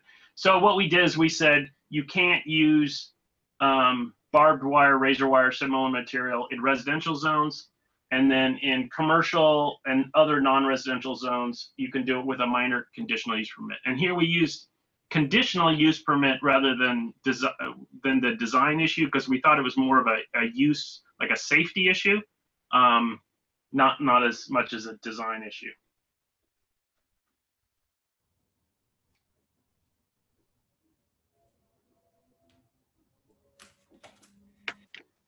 And then H is the deer impaling spiked fencing code that was put in a few years back.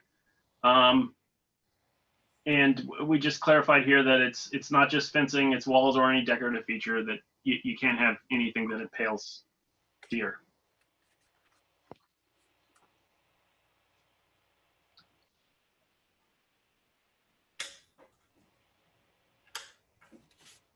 Any questions there? Okay, moving on to page 98, 1748-180. This is a weird code about you can't reduce lot sizes, which we felt was fully covered in other code and was unnecessary.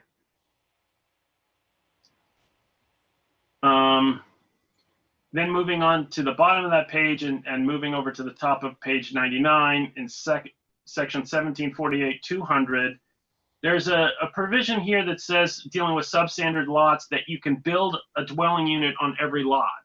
And we thought this was problematic because there's lots that are so small you shouldn't be able to build a dwelling unit. And also in non-residential zones, you shouldn't be building, one housing unit unless the code allows you to. So that we took that section out.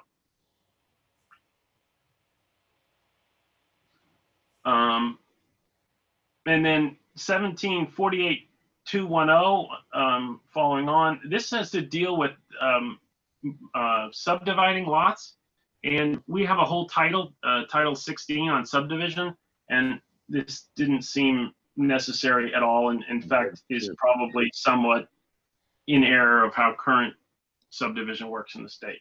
So we deleted that section as well. And those are the changes that we proposed to chapter 1748.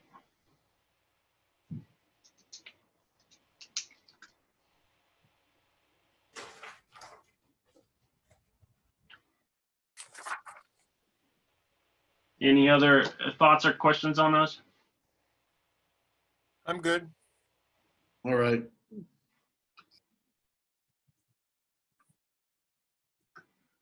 Okay, then we can go to section 1760.041, which is the design review permit. In finding D, we made these sort of just clerical and cross-reference updates that we talked about for purposes of the commercial code, but we wanted to get all this stuff into this amendment so it wasn't scattered across two amendments. And when we discussed that with the city attorney, the thought was that because these are just cleanup items, they don't trigger a SB 330 review of the findings.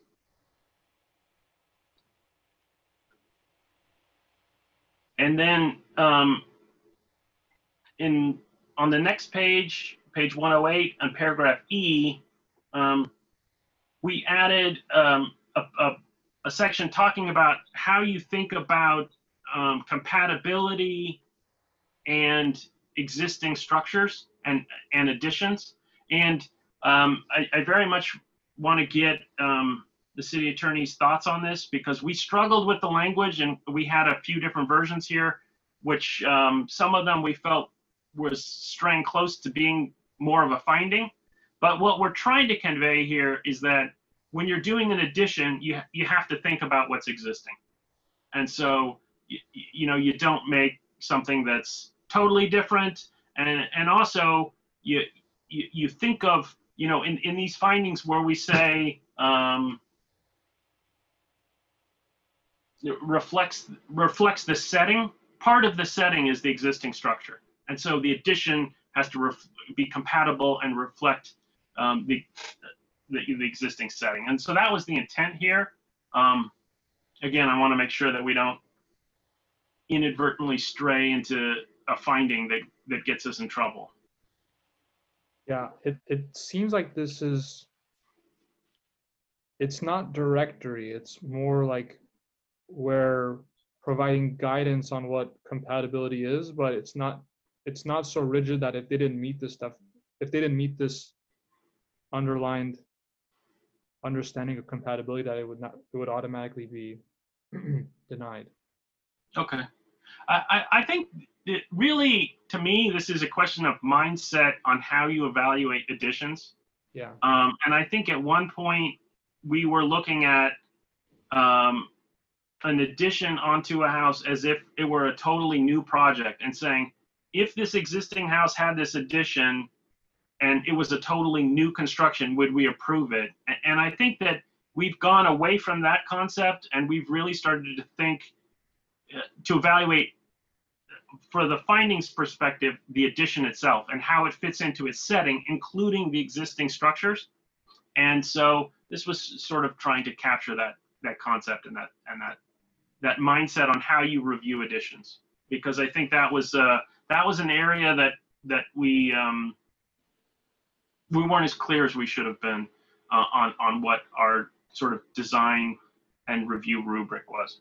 Have we had problems with that in the past? I think we've had a disconnect with the city council on that in the past, where we approved a project because I think we looked at it as if it were an entirely new project, and the city council looked at it with more focus on the addition part. And so I think since that one application, it has been our policy to focus on the addition. And this is sort of an attempt to codify that way of reviewing additions. Are you saying that the proposed addition was not just a continuation of the original design or non-design of the house, but it was something that was much more of its own thing, and the council, the planning commission turned it down, and the council said it was all right? Yeah, think it's safe to say that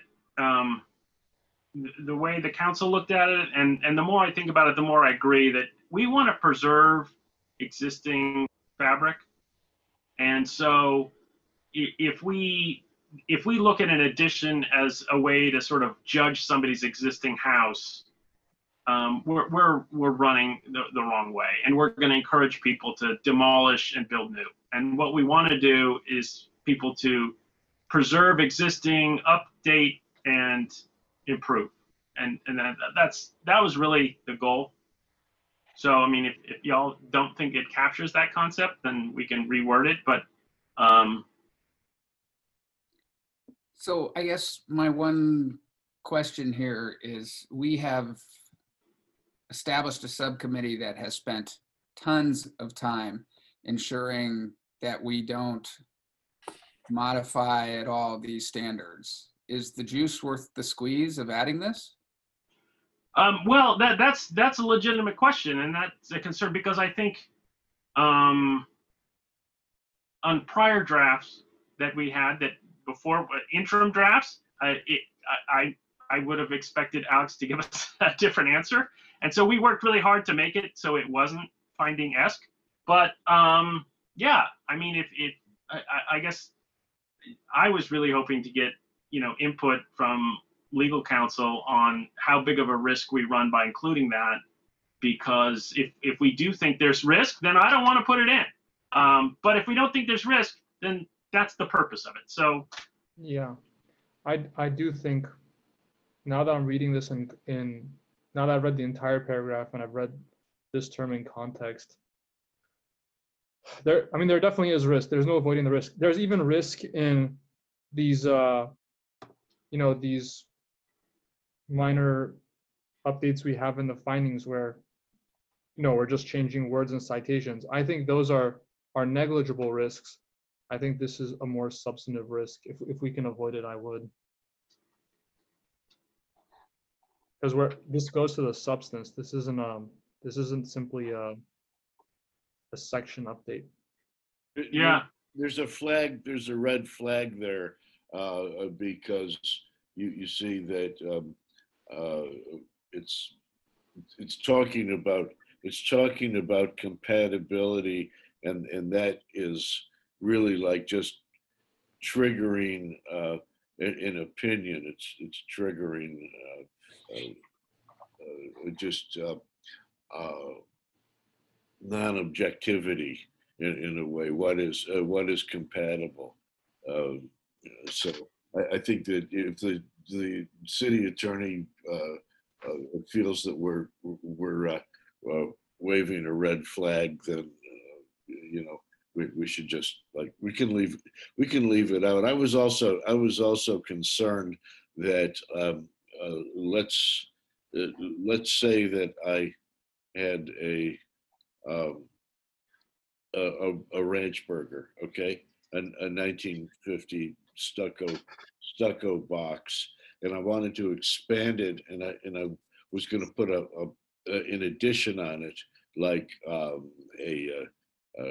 big family room and kitchen, and I wanted a big window wall on it, right? And I fit it into the roof line and all that kind of stuff, but it was like floor to ceiling, wood frame window glass, and you all wanted to turn me down because you said, well, the rest of the house has these little aluminum windows in it, and so this isn't compatible. But it actually is going to be the most wonderful part of the house. I'd be pretty annoyed about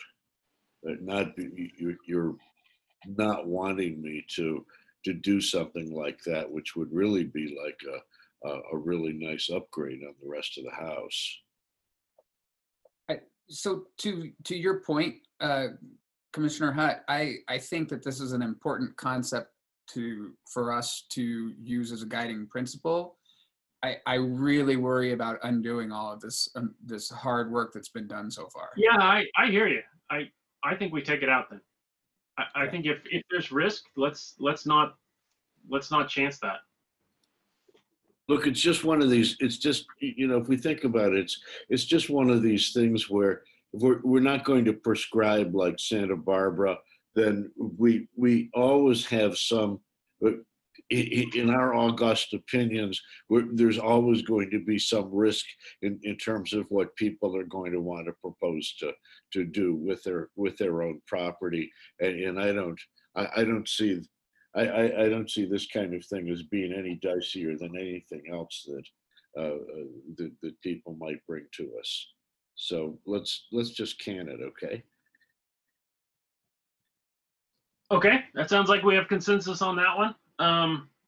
Moving on to paragraph G, and in paragraph G, we did two things.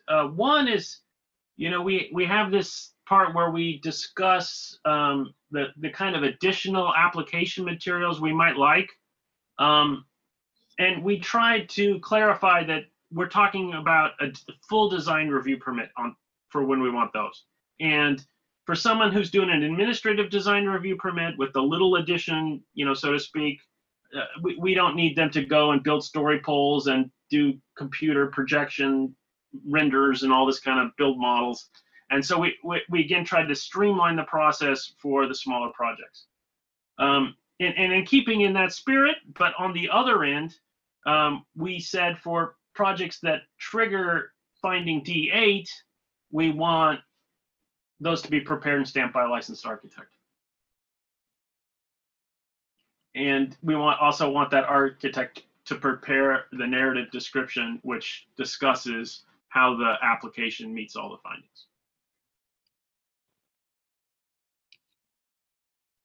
Well, it seems like if we're not doing compatibility because it's going to mess with the content, we shouldn't do this on the same concept, even though I like it. You know? Well, I don't think this goes to, I mean, we should get city attorney's opinion. but to me, this doesn't go to content. It goes to what you have to deliver, what your deliverables are. I agree with that. I'm sorry, Deputy City Attorney, can you say that again? I didn't hear that. Oh, sorry. Yeah, I agree. I think this is procedural, not substantive. Okay, good.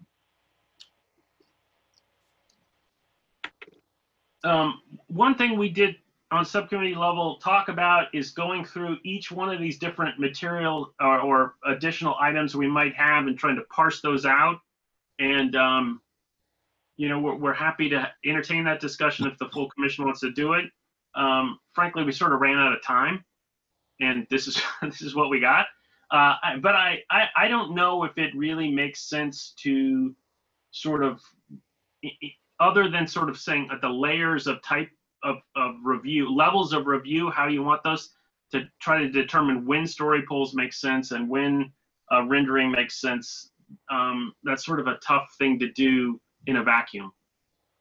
Well, it says here that, although I have some questions about the wording, but it says that this is that this is recommended as, right, as additional material in order to support a big time project, right? Right. So you might pick and choose. You might be so confident of your basic materials that you come into the planning commission without having done any of these things, or maybe nothing except story polls. That's up to you. Yeah. Right. Also can be in response to public concerns. Some of these will allay public concerns where others will not, and you may want to be able to use those to say, no, it's not that big, or no, it's not going to do this or that. And here's what I'm using. Here are my demonstrations. Yeah, but I think sort of putting forth expectations on what you want on each level is important, and I'm really happy that we divided out or sort of took out the administrative design review concept, that we don't expect those people to be doing all these kind of things, because to me that really seems overkill, and I think we weren't very clear about it in the last draft, and so I think this is an improvement. I'm okay with that. Something that, sorry, go ahead. Go. Is this something Yeah. that we could have the augmenting of it rather than be codified be one of the guides that staff gives to applicants?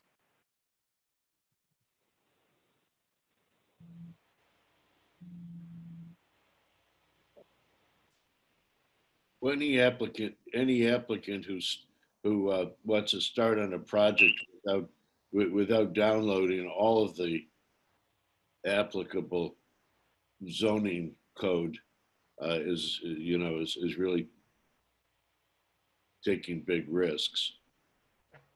I guess what I was saying is the same way that we have a style guide for or a design guidelines for the hillside zone. Is this something that if you're going to come before a design review permit, here are the things that have been successful. If you have a slanted lot, the commission prefers to see a grade chart, just a list or a set of bullet points as to where these happen, because we learn every time we see a project something else we might want.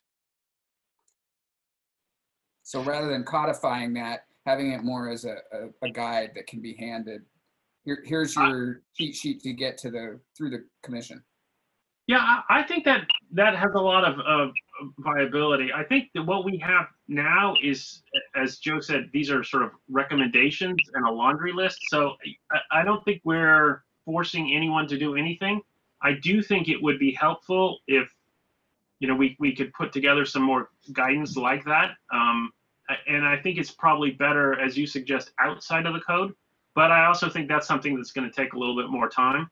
So I think by setting expectations here so that we say, look, we expect sort of different things for different levels of review, I think that's an improvement.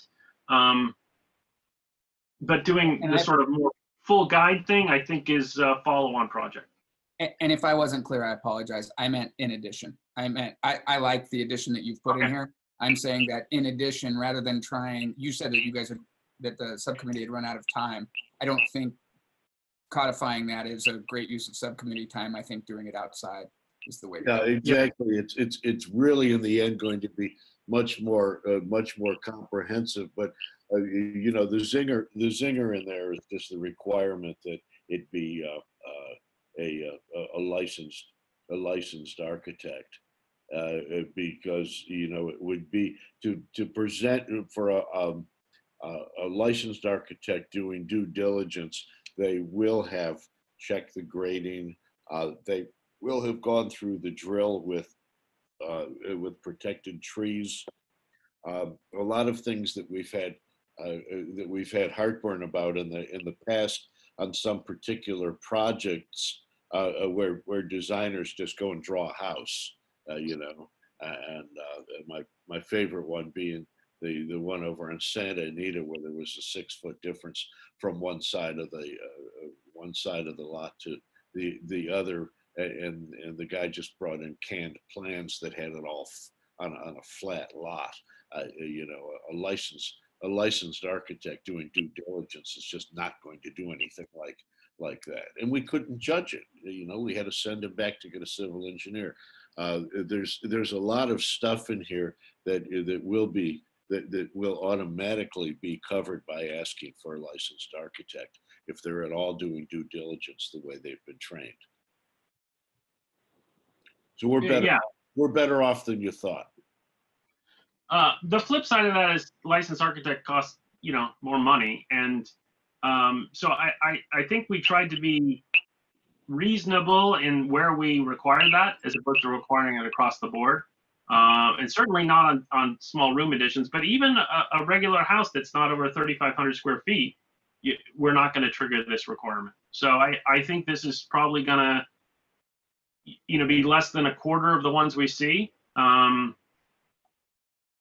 But to me, that makes sense. And I think when you think about all the changes that we've made with the thresholds, I would hazard a guess of somewhere around half of the applications that we've seen could be approved at staff level, based on these changes. But I also think that number is probably going to go up, because, as we know, once you put an objective level in. People magically design their projects to be 1 square foot less.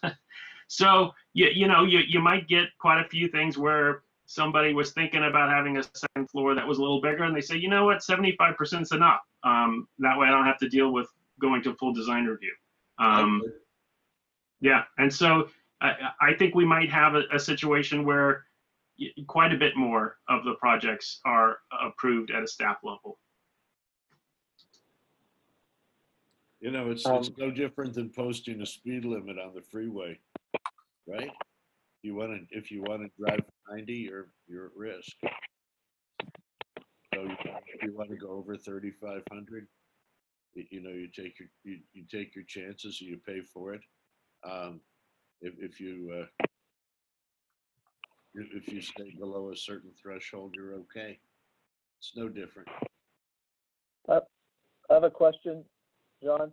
Did the subcommittee in F consider the language exhibit exceptional design and through noteworthy architecture? There's some discussion last time about that being kind of hyperbolic. Was there? You know, I think the issue there is that if we start tweaking the findings, then we make them subject to SB 330. And so, you know, if we didn't have SB 330, yeah, I'd go back into that. But I don't think it was the subcommittee's thought that we're not going to address the substance of the findings at all because we didn't want to subject them to SB 330 scrutiny. And so the goal was to allow for a more streamlined process and to especially make it easier on smaller projects without triggering that review.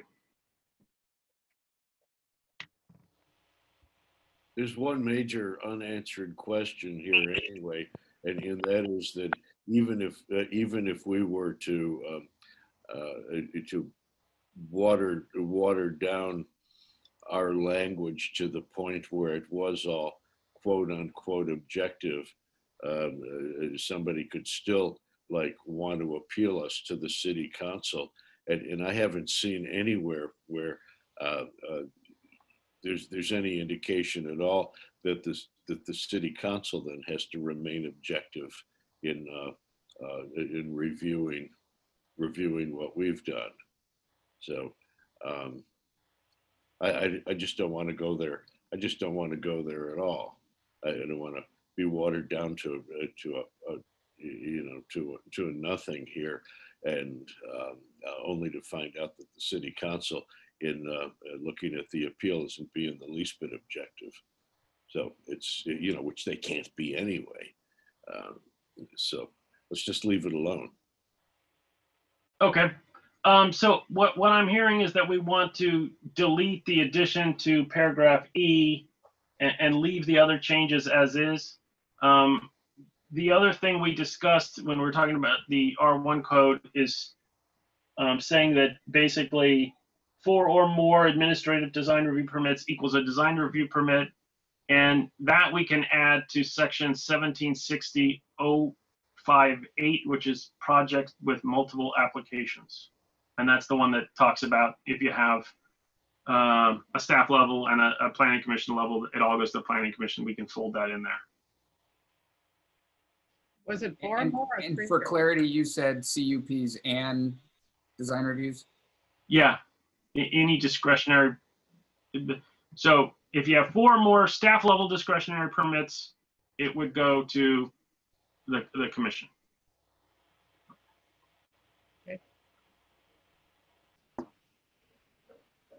Okay, so that's the end of the proposals from the subcommittee, and it seems like we've got some direction from the full planning commission on revisions to make on those. So we could certainly bring those back to the full commission at our next meeting. Good job.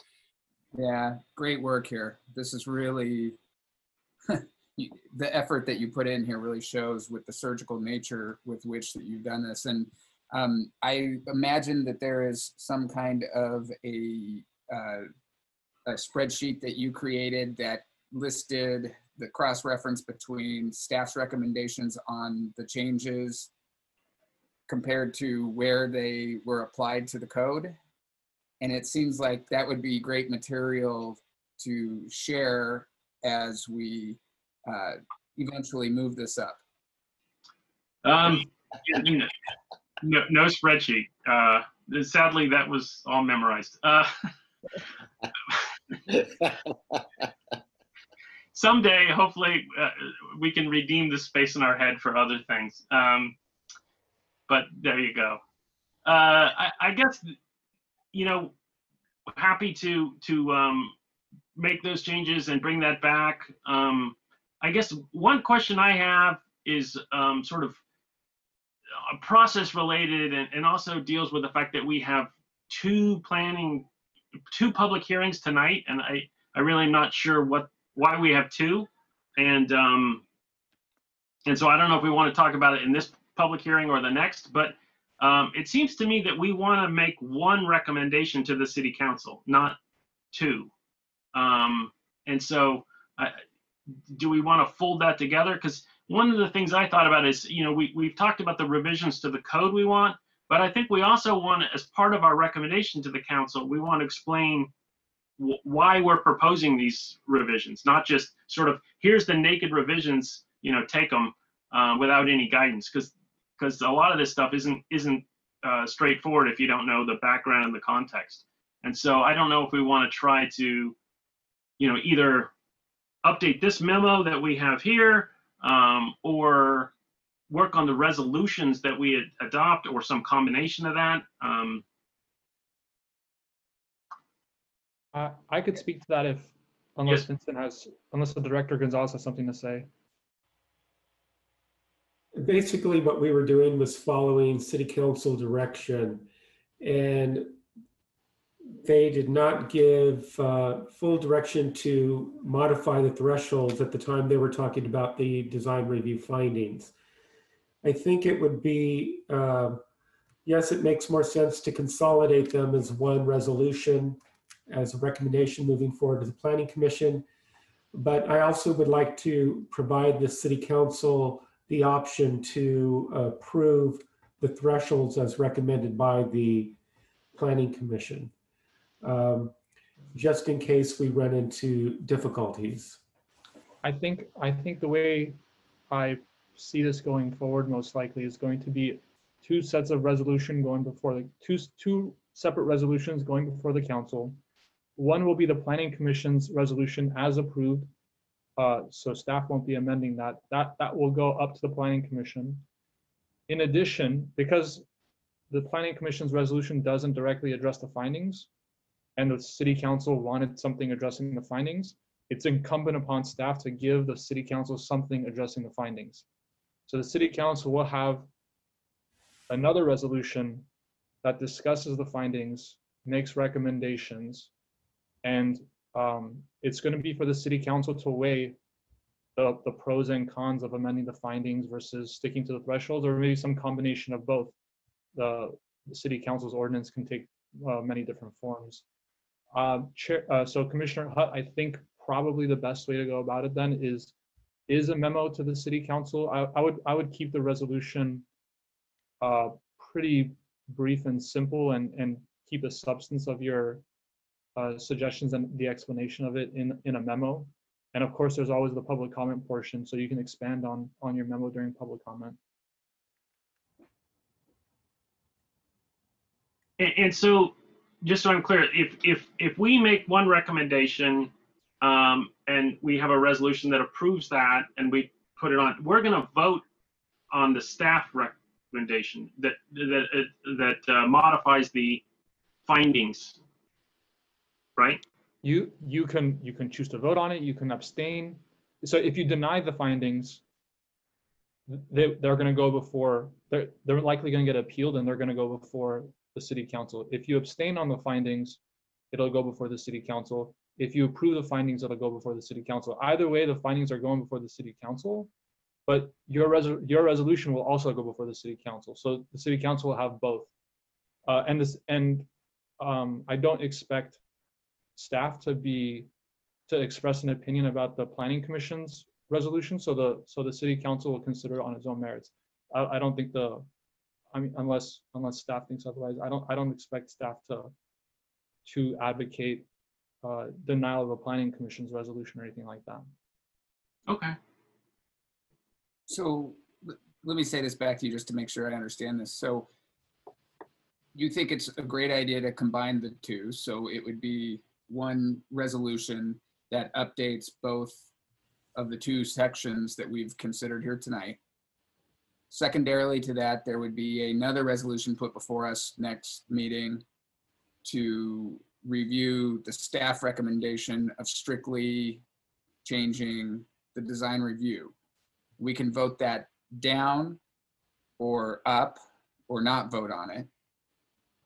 If we vote it down, it's likely to be requested by, it'll likely be put forward as staff's recommendation and not the planning commission's recommendation. Correct. And that is included in this packet to this evening as, which is the PC resolution attachment 4, ordinance attachment 5, and then exhibit A. And I think we may need to review that once more to provide you with maybe an updated version at the next meeting.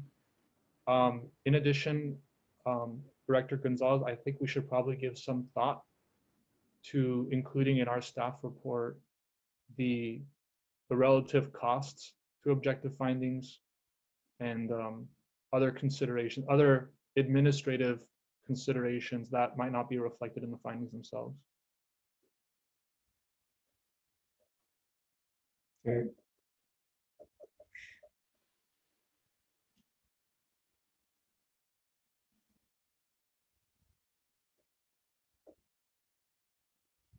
All right, so then I guess I need a motion to continue the public hearing to the next meeting. Is that correct?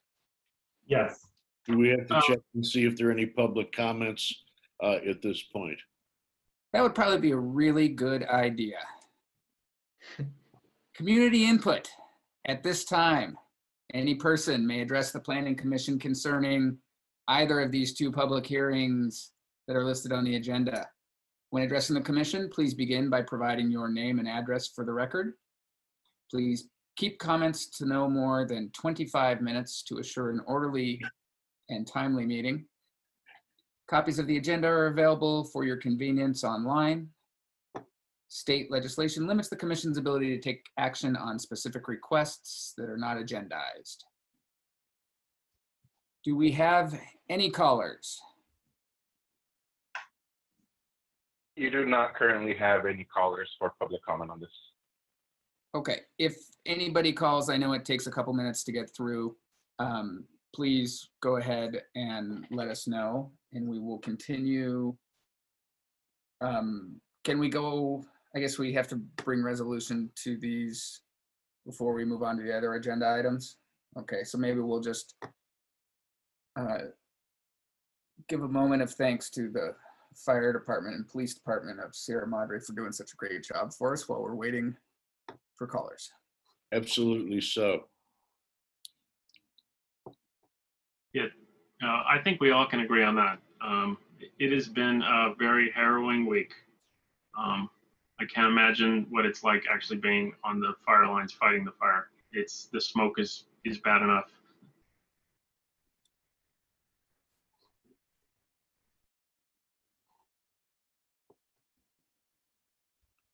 All right, hearing no public participation at this time, I will entertain a motion to continue both of these to our next meeting on, what's the date? October 1st. October 1st. Do I have a motion? Also move. Bill, Commissioner Pevsner seconded. All those in favor, say aye. Aye. Aye. All those opposed, abstentions, motion carries unanimously. Thanks again for all your hard work on that subcommittee. We'll look forward to seeing the next iteration come through. Next on our agenda is Planning Commission reports. I have nothing. All right. Next is Planning and Community Preservation staff reports. Director Gonzalez. So the two items that are going to appear at our next meeting on October 1st are continued public hearings for the design review findings and the design review thresholds. Also, the City Council will be considering the commercial code update and the parking code update at their meeting on October, I believe it's 15th. So in 2 weeks. And that is proposed to be a live meeting to take place outdoors at Memorial Park. So presentation will be a little bit more of a challenge. We're used to providing a PowerPoint presentation. So there's some logistics that staff will be needing to work out as we move forward with that meeting.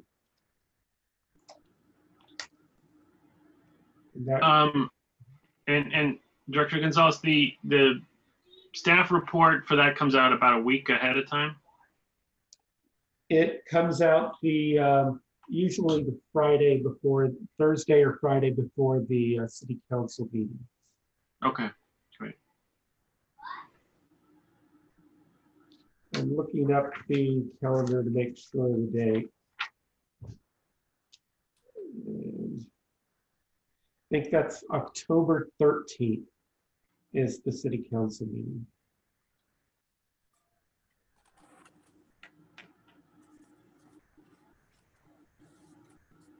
Commercial and parking code. So then the design review stuff will come at the next City Council meeting after that? On the 27th. 27th, okay, great. For first reading. That concludes my report. Thank you. All right, is there any other business to come before the commission? All right, hearing none, I will adjourn the meeting to our next regularly scheduled meeting on October 1st. Thanks, everybody. Good night.